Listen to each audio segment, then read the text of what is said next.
Vamos a abrir nuestras Biblias en Efesios capítulo 1, versículos del 1 al 2.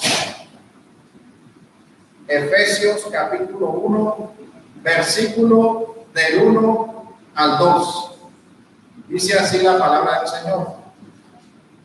Pablo, apóstol de Jesucristo por la voluntad de Dios, a los santos y fieles en Cristo Jesús que están en Éfeso, gracia y paz a vosotros de Dios nuestro Padre y del Señor Jesucristo.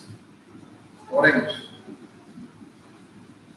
Padre santo y buen Dios, te agradecemos en esta mañana porque estamos aquí delante de ti, Señor, nuevamente como hermanos, como una congregación, unidos para adorar tu nombre, para adorarte, preparando nuestros corazones para escuchar tu palabra, la que nos guía en el camino diario que debemos llevar hasta que estemos en tu presencia. Ayúdanos, Señor, para comprender tu palabra, para ponerla por obra, para guardarla en nuestro corazón, que tu Santo Espíritu nos guíe, nos ilumine, para que podamos ser hacedores de tu palabra. Guíanos, Señor, por las sendas de justicia, por amor a tu nombre. Tú que eres nuestra roca y nuestra fortaleza, guárdanos, ayúdanos, Señor. Necesitamos de ti. Te damos gracias en el nombre de Jesús. Amén. Bueno, mis hermanos, vamos a iniciar ahora un estudio sistemático del libro de Efesios. Ya habiendo terminado Hebreos, el Señor nos permitió terminar hasta el último capítulo. Ahora ya iniciamos con un nuevo libro. Vamos a iniciar con el libro de Efesios. Hoy estaremos viendo por eso el versículo 1 y 2 de Efesios capítulo 1. Iremos haciéndolo sistemáticamente si el Señor así nos lo permite. Y para iniciar con el libro de Efesios es importante que entendamos un poco de lo que es esta carta y de su contexto, de cuándo se escribió, de quién la escribió, de a quién iba dirigida, porque esto nos ayuda a ubicarnos y poder así avanzar en todas las doctrinas y en todo lo que podemos aprender de esta carta que el Señor nos ha permitido tener para su gloria.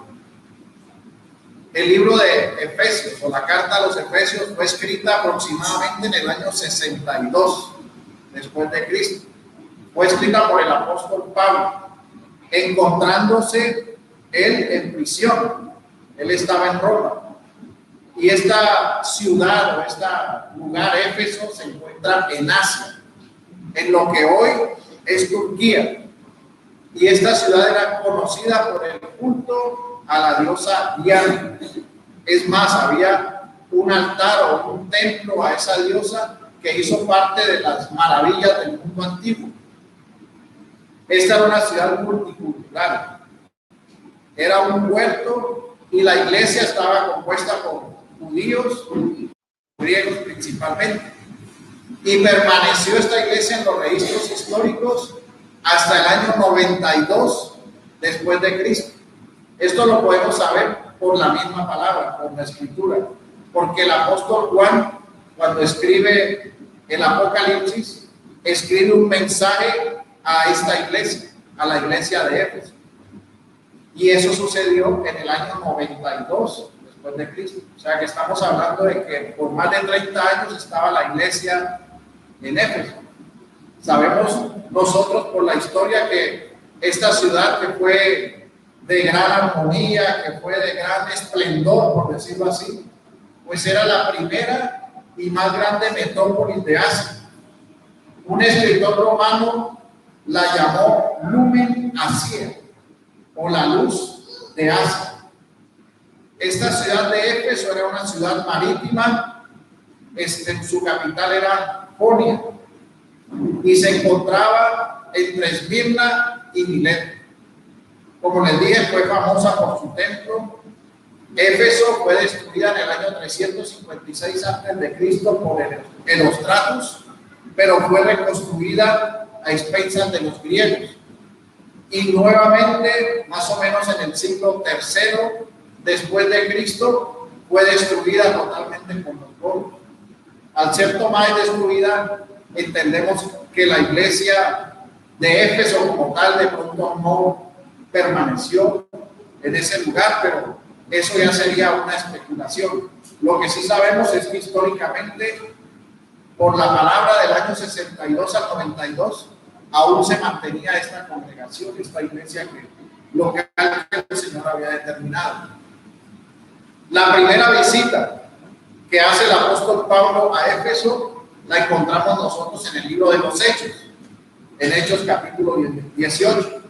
Y es cuando él llega acompañado de Priscila y Aquila, que era una pareja que ayudaban fuertemente a la iglesia, y que él los dejó ahí mientras viajaba a Jerusalén.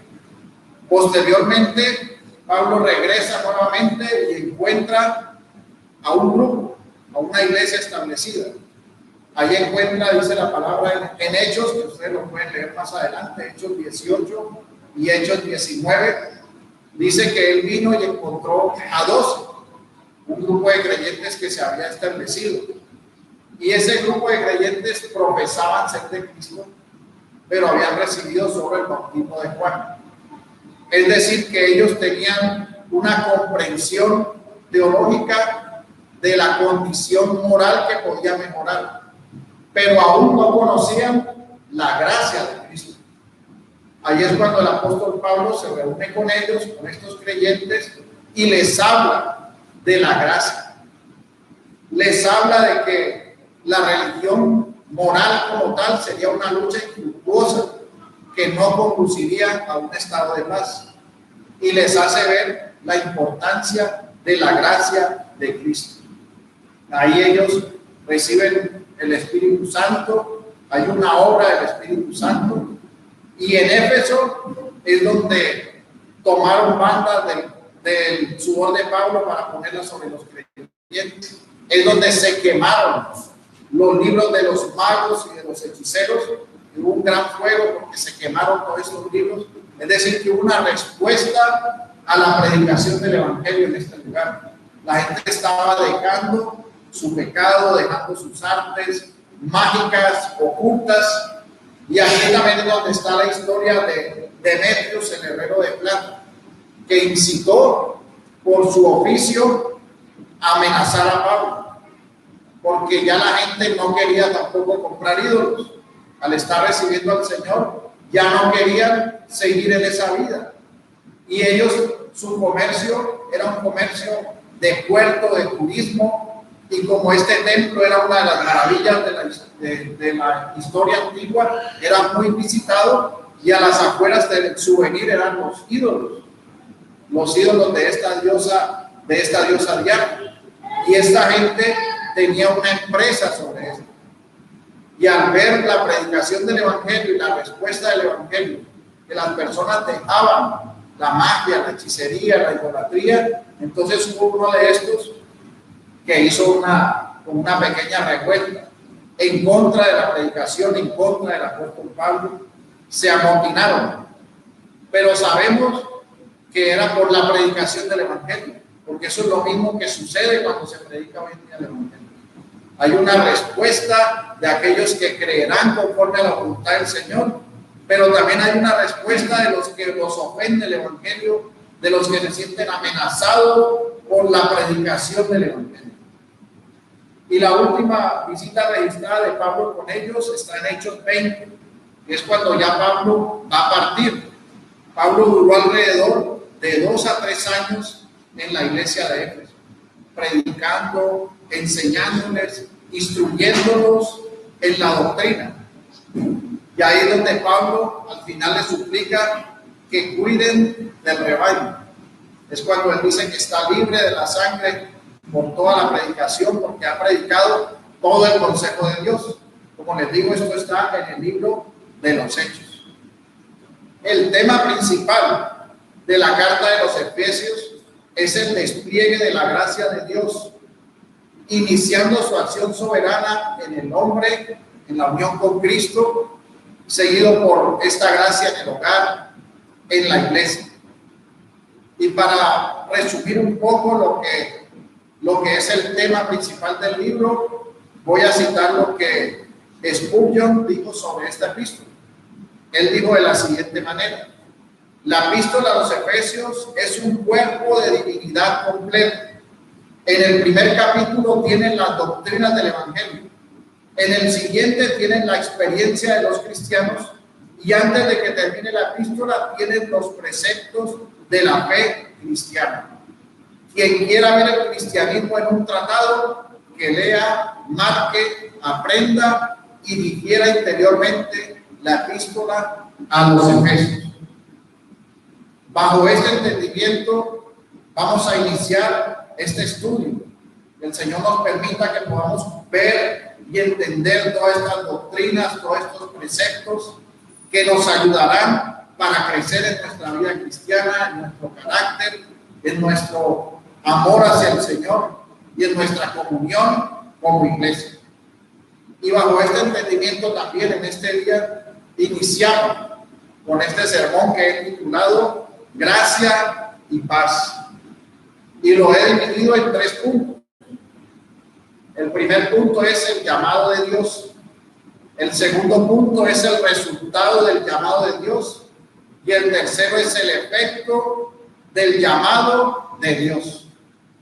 Vayamos al primer punto, el llamado de Dios. En este punto el apóstol Pablo nos enseña a través del texto que él fue llamado a servir, no por su propia voluntad, sino por la voluntad de Dios. Así que nosotros debemos entender que nuestro Dios es el que llama. Nos llama de un mundo donde estábamos muertos en nuestros delitos y pecados para recibir una vida nueva. Y Pablo recibió este llamado.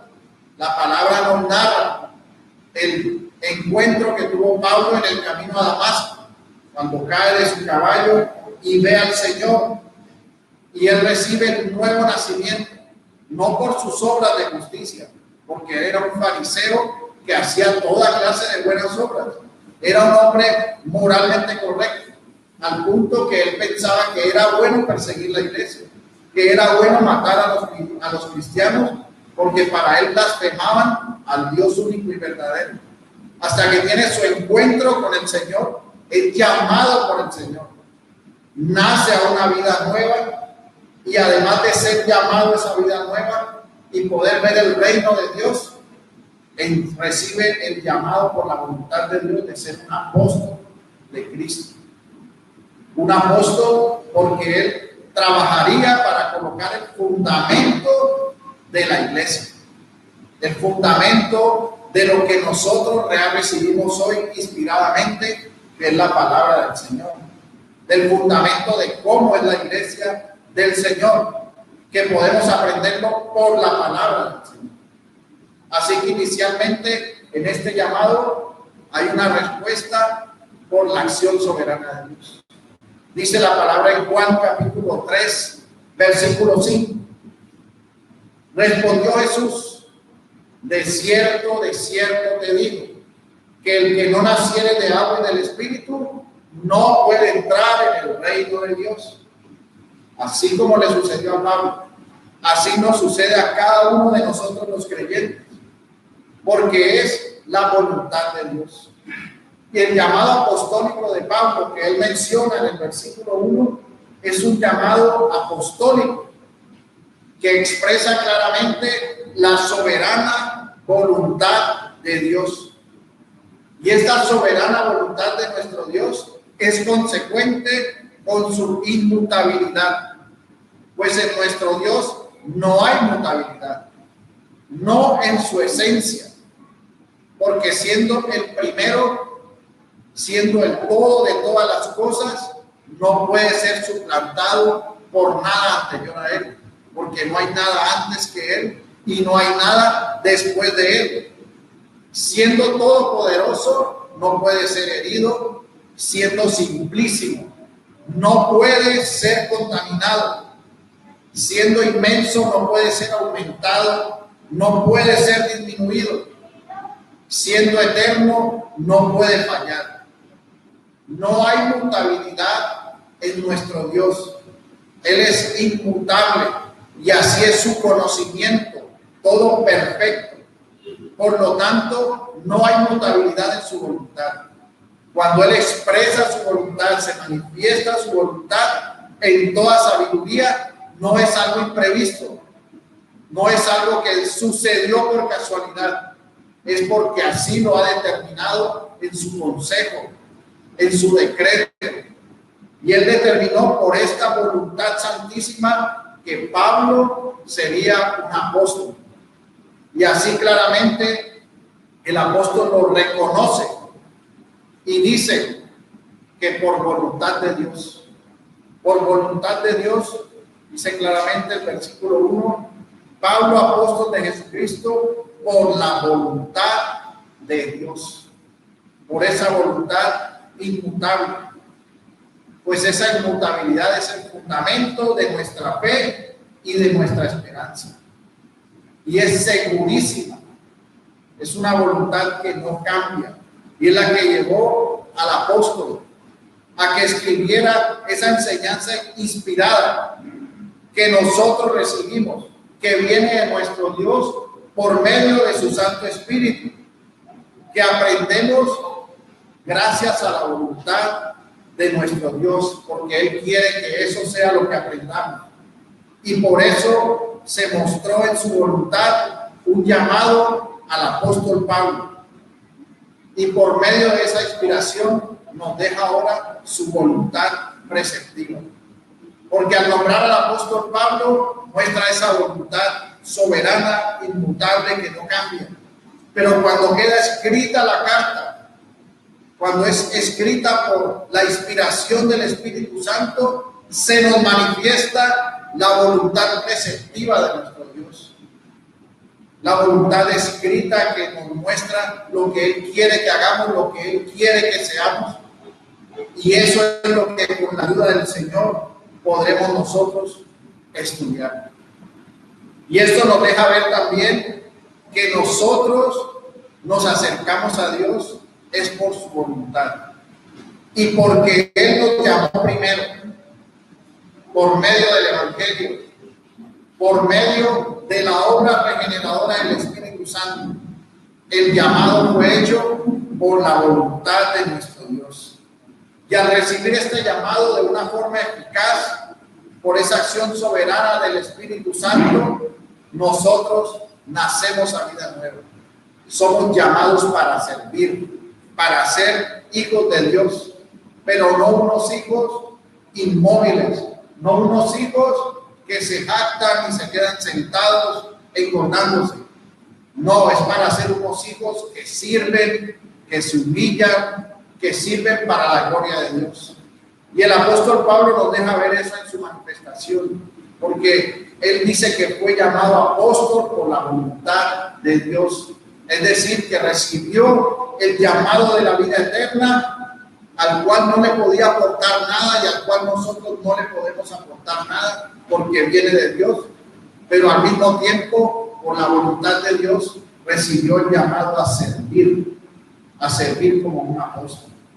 Y nosotros no estamos llamados a servir como apóstoles, porque los apóstoles, como fundamento de la iglesia, solo existieron cuando inició la iglesia. Pero sí estamos llamados a servir en la iglesia local donde estamos, conforme a lo que el Señor en su voluntad nos permita hacer.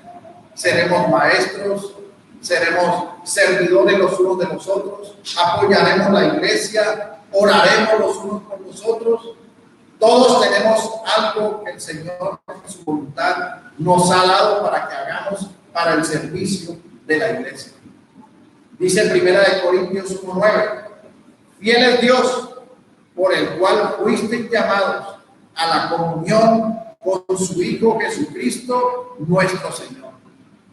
Fuimos llamados por Él para servir, para ser siervos, para ser servidores en comunión con Cristo. Y esa comunión con Cristo, esa unión con Cristo la ejercemos en la congregación, en medio de la iglesia, donde mostramos lo que somos como creyentes, donde ejercitamos nuestra fe para el servicio de nuestro Dios. Y una vez llamados, nunca más seremos desllamados, porque el llamamiento es irrevocable.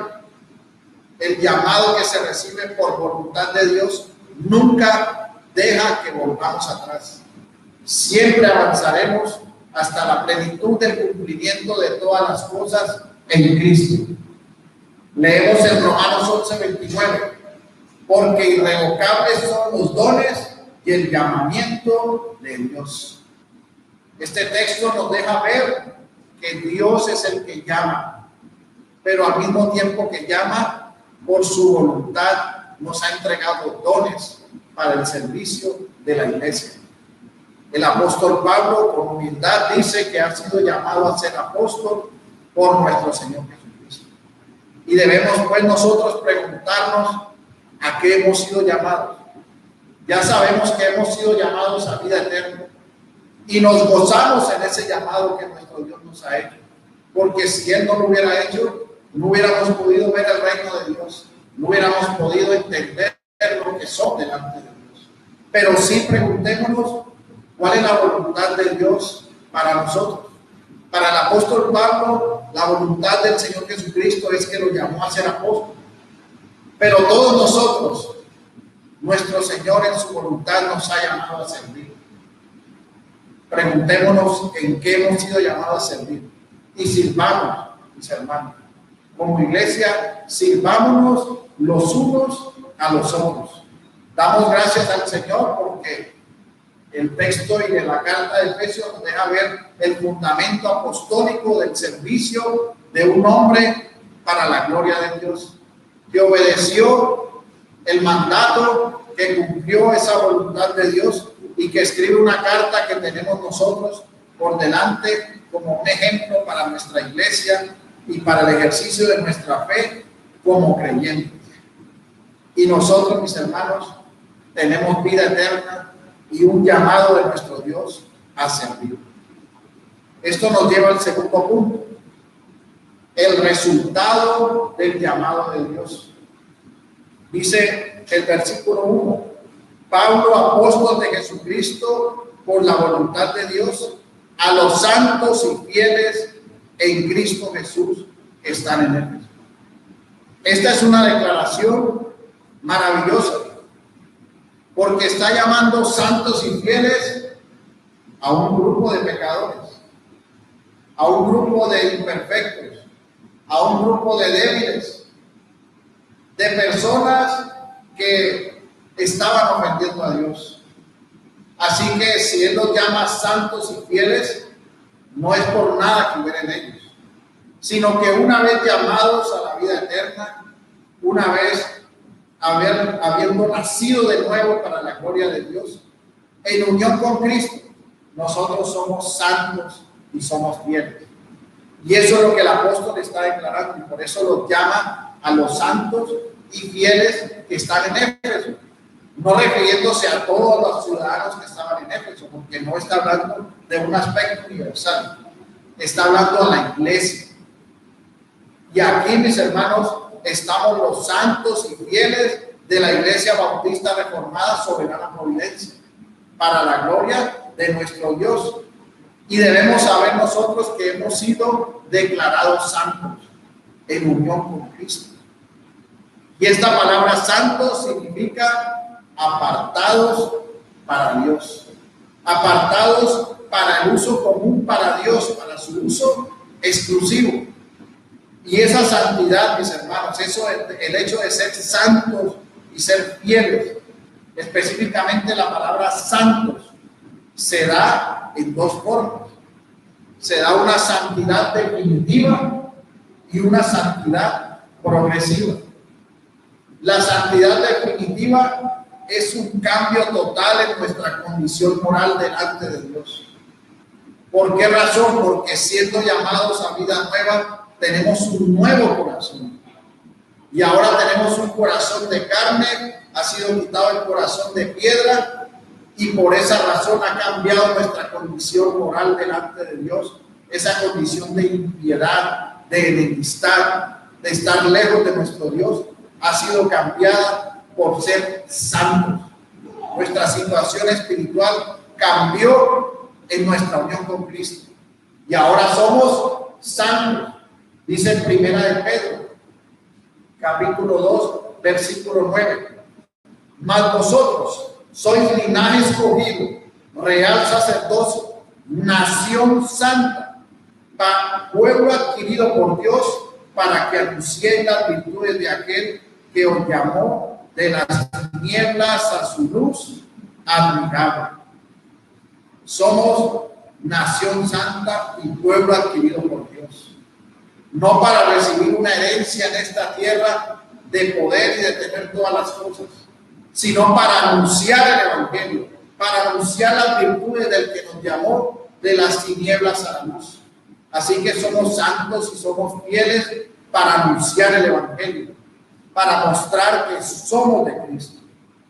Y Primera de Corintios capítulo 6 versículo 11 dice: y esto erais algunos, mas ya habéis sido lavados, ya habéis sido santificados, ya habéis sido justificados en el nombre del Señor Jesús y por el Espíritu de nuestro Dios. Esa es la manifestación de la santificación. Nos habla de que es un hecho que sucede. Dice, ya hemos sido santificados. Y somos santificados por la voluntad de nuestro Dios, por la ofrenda de Cristo, por el sacrificio de nuestro Señor Jesucristo, hecho una sola vez y para siempre. Como dice Hebreos 10:14, porque con una sola ofrenda hizo perfectos para siempre a los santificados. Esto es la iglesia, este es el pueblo del Señor. Así que el Señor nos hizo perfectos para siempre y nos ha hecho santos. Y dice Primera de Corintios 6:11, que lo vuelvo a repetir, dice que esto éramos algunos de nosotros. ¿Qué éramos algunos de nosotros? Mentirosos, engañadores, calumniadores, fornicarios, adúlteros, violentos. Pero dice la palabra que ya hemos sido santificados, lavados y santificados. El pecado fue quitado y ahora somos llamados santos, santos en Cristo. Y también está la santificación progresiva. ¿Por qué es progresiva? Porque va creciendo día a día, a medida que caminamos y avanzamos como creyentes. Dice Primera de Pedro 1:15, sino como aquel que os llamó es santo, sed también vosotros santos en toda vuestra manera de vivir. Esto nos habla de la actividad que hacemos nosotros y que debemos hacer. Ya fuimos declarados santos, pero hay una responsabilidad en nosotros de vivir en santidad, de vivir día a día procurando agradar a nuestro Dios. Por eso es que debemos aprovechar el tiempo, porque los días son malos. Son malos porque todos los días tenemos que luchar contra nosotros mismos, con la ayuda del Espíritu Santo, caminando a la santidad, considerándonos muertos al pecado, como dice Romanos 6:11, pero vivos para Dios en Cristo Jesús. Dice Romanos 6:19, hablo como humano por vuestra humana debilidad, que así como para iniquidad presentasteis vuestros miembros para servir a la inmundicia y a la iniquidad, así ahora para santificación presentad vuestros miembros para servir a la justicia. Ahora nos presentamos para servir a nuestro Dios, para hacer lo que es agradable delante de Él, no para buscar lo que alimente la carne o lo que alimente el pecado. Y por eso hay una santidad progresiva. Y cuando Pablo dice a los santos y fieles, se está refiriendo a estos santos que están en la iglesia y que han sido declarados santos, pero que progresivamente se seguirán santificando día a día. Procuremos esa santificación apartándonos de lo que no le agrada a nuestro Señor. Vivamos en esa progresión porque es nuestra responsabilidad. Y seamos cada día más santos en nuestra manera de vivir.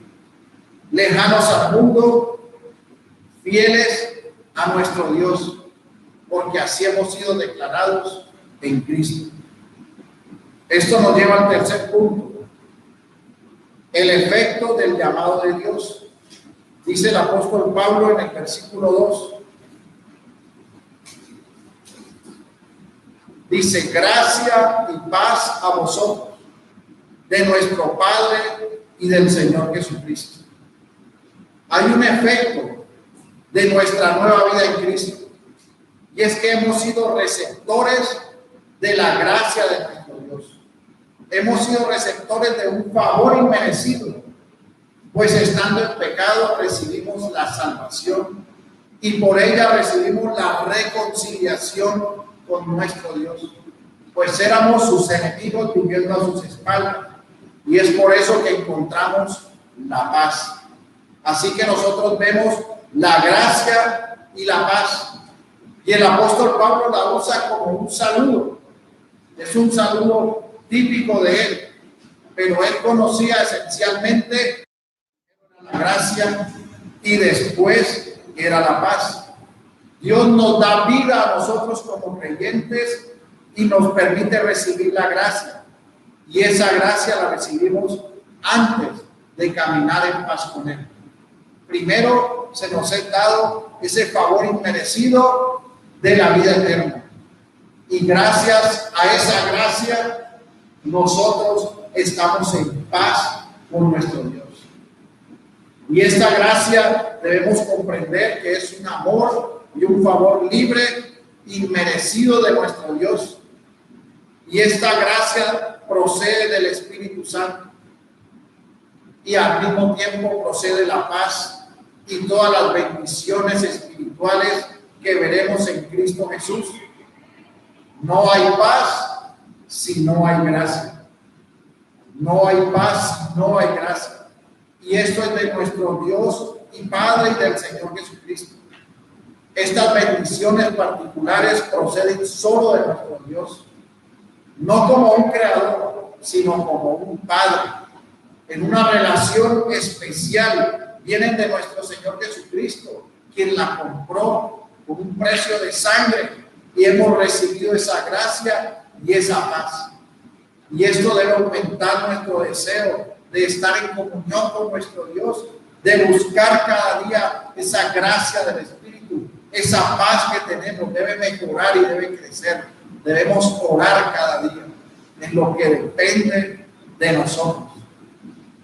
Y este saludo de gracia y paz, Pablo lo usa en otras cartas, en Romanos 1:7, en 1 Corintios 1, en 2 Corintios 1, en Gálatas 1:3. Y esta gracia siempre describe un regalo, y un regalo que hubiera sido imposible procurar a nosotros mismos.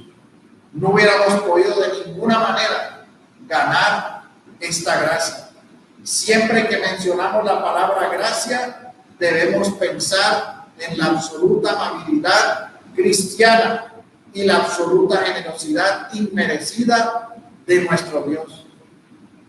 Pues nada merecíamos más que la condenación eterna, pero hemos recibido su favor. Y cuando pensamos en la palabra paz en relación a la vida cristiana, debemos tener cuidado. ¿En qué sentido? En el griego la palabra paz es eirene, que traduce la palabra hebrea shalom.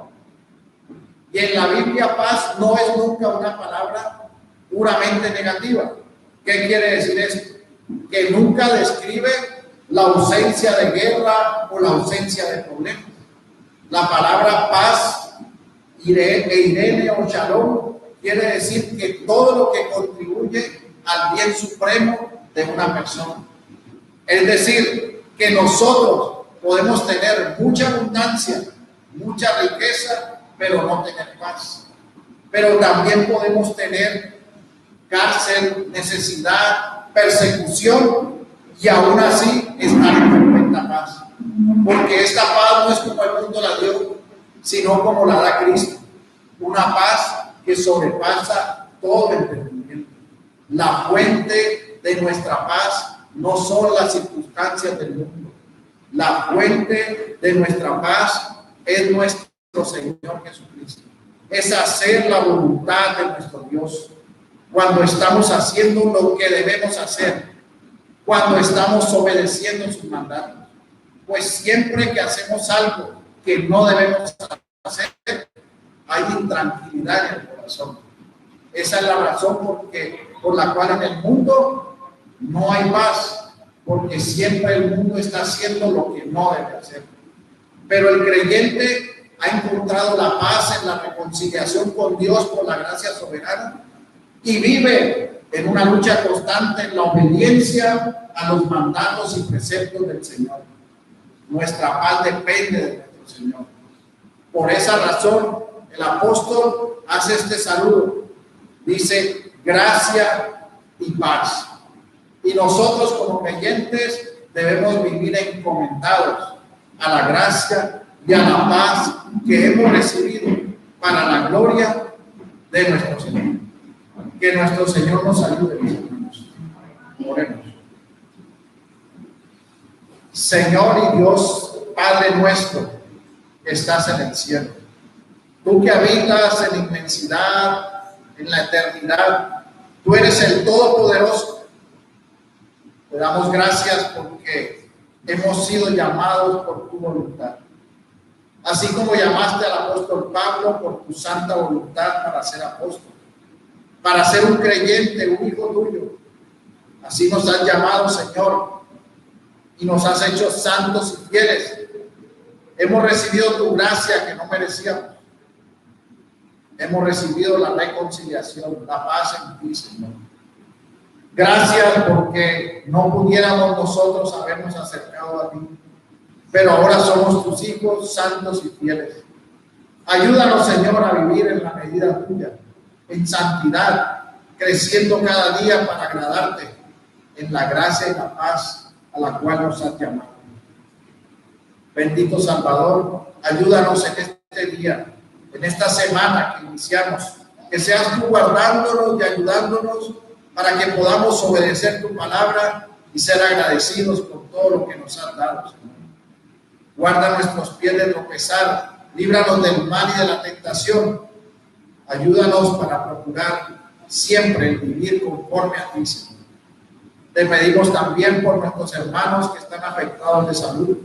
Te pedimos por nuestra hermana Doris, para que tú le ayudes, Señor, la fortalezcas, le des salud y una pronta recuperación. Fortalezcas su mente, su corazón y la ayudes. Te pedimos por la señora Cecilia, para que la ayudes y le des fuerza, Señor. Le permitas entender tu palabra y que ella, si es tu voluntad, pueda recibir la sanidad. Te pedimos por la señora Astrid, para que la ayudes, le des fuerza, Señor, le des salud y sanidad conforme a tu voluntad. Le permitas también, si a ti tú lo permites, conocer tu palabra y tu evangelio, Señor. Gracias por cada uno de nosotros, de la congregación, aquellos que están enfermos, Señor, dale salud. Aquellos, Señor, que están pasando por dificultades, fortalécelos, Señor, pues están en su perfecta paz. Guíanos y ayúdanos, Señor, como iglesia, para seguir creciendo y seguir abundando en tu gracia y en tu paz. Te damos gracias en el nombre de